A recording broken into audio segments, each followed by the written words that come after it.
Useless. That's what my wife called the anniversary gift I spent 3 months creating. What happened next made her regret every word. Thank you for listening.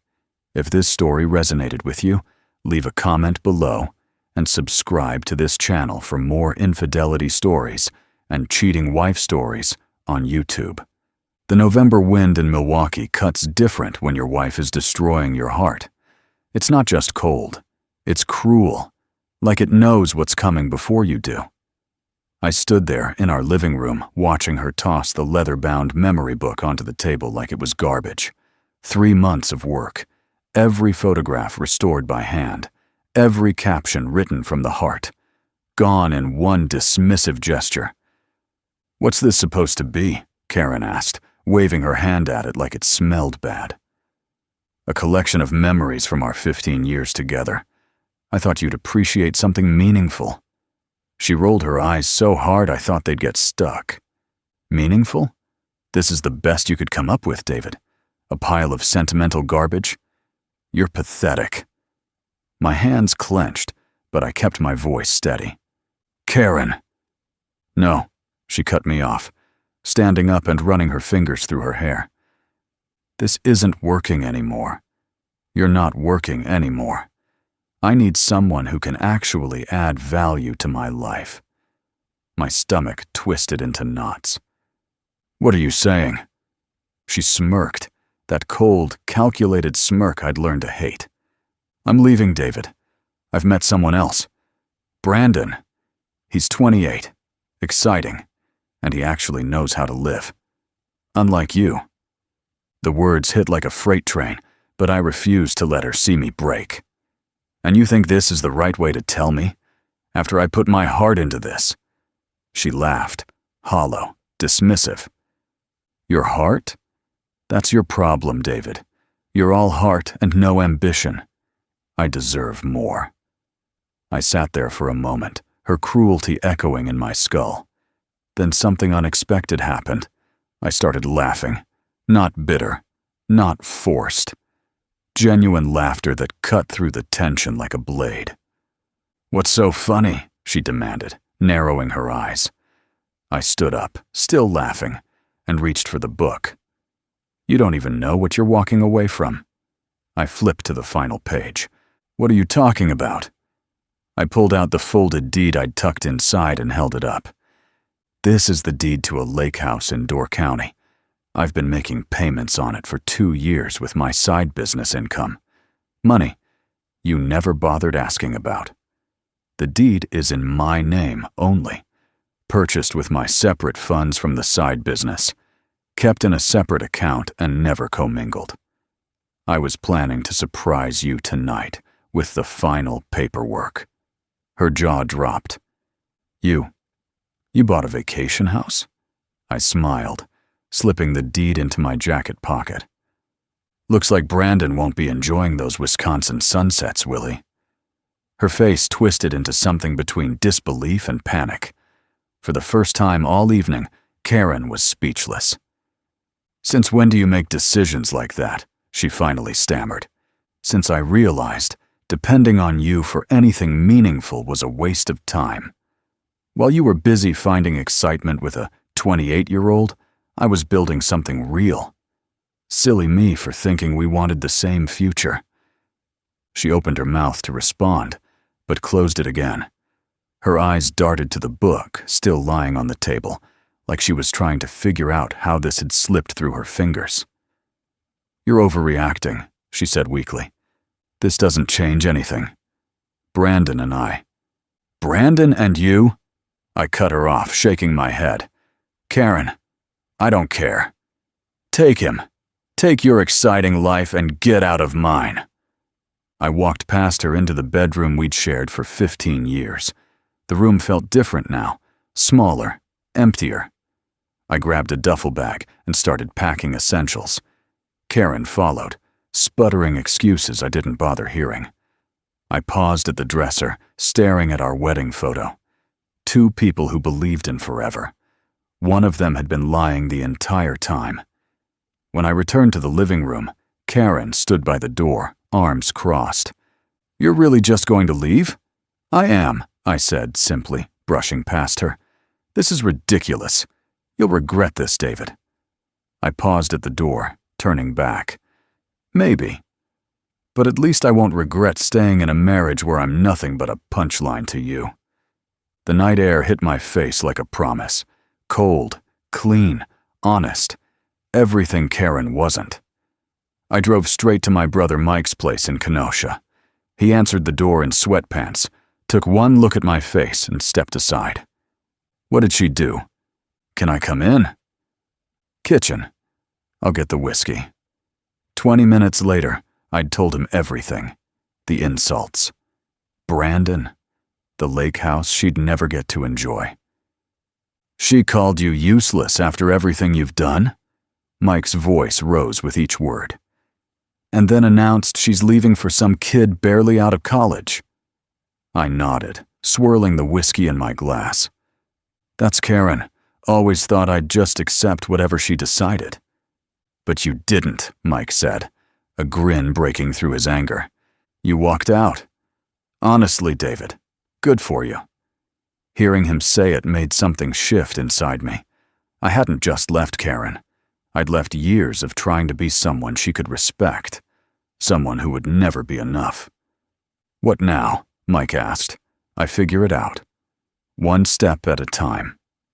That night, lying on Mike's couch, exhaustion finally caught up with me. But beneath the tiredness was something unexpected. Relief. Karen was no longer my problem. For years, I'd bent over backward to make her happy. Now I didn't have to anymore. The next morning, my phone exploded with notifications. 12 missed calls, 23 texts, all from Karen. Where did you go? We need to talk. You're being childish, David. Mike handed me coffee, glancing at the phone. Let me guess. Karen? She's losing it. What did she expect? You don't treat someone like garbage and act shocked when they stop taking it. I nodded, sipping the coffee. She's not used to consequences, always gotten away with everything. Not this time, Mike said. The following week moved fast. I returned to the house while Karen was at work and packed her things neatly by the front door. Changed the locks. Called a divorce attorney named Louisa Smith in Milwaukee, the best in the state. When Karen showed up that evening looking smug, I met her on the porch. What's this? She asked, glancing at her suitcases. Your things. And this is my lawyer's contact information. You'll hear from her soon. Her jaw tightened, but she couldn't resist one last dig. You're being dramatic, David. You can't handle life without me. I smiled faintly.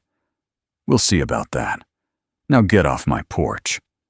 She stared at me, confidence finally cracking, before grabbing her bags and leaving.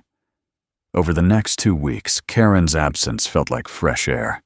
The house was quieter, cleaner. It felt like home instead of a battlefield. Then I got the call that made everything worthwhile. David, Karen said, bitterness dripping from every syllable. We need to talk. What do you want? It's Brandon. He's gone. The corner of my mouth twitched. Is that so? He laughed at me, she spat. Said I was pathetic. Said I threw away the only good thing I had. He couldn't believe I let you keep the house. I was smiling now. Ah, the house. I'm sure that stung. He called me a complete loser for giving up everything I had. Almost too satisfying. She dismissed me, belittled me, thought she could replace me with someone younger. Now she was facing consequences. And now you're calling me because I made a mistake, she whispered. A huge mistake. Can we talk? No, Karen. We have nothing to talk about. You made your bed. Now lie in it. I hung up before she could respond. The silence that followed felt like a warm blanket. The divorce finalized faster than expected. My lawyer handled everything. Finances, assets, protection. Karen had no leverage. She knew she'd lost. That evening, Mike came over with a bottle of bourbon and his usual grin. To David, he said, raising his glass, the man who finally kicked Karen to the curb and reclaimed his life. I laughed, clinking glasses. To Mike, the brother who never once said, "I told you so." Not yet, he teased. We talked for hours. My plans, his latest projects, Karen's spectacular fall from grace. So, Mike said, leaning back, you think she's still crying over Brandon? Probably. But she doesn't have much else going for her now. No husband, no house, no boyfriend. That night, after Mike left, I sat alone in my quiet home. The old David, the one who bent over backward for Karen's approval, felt like a stranger.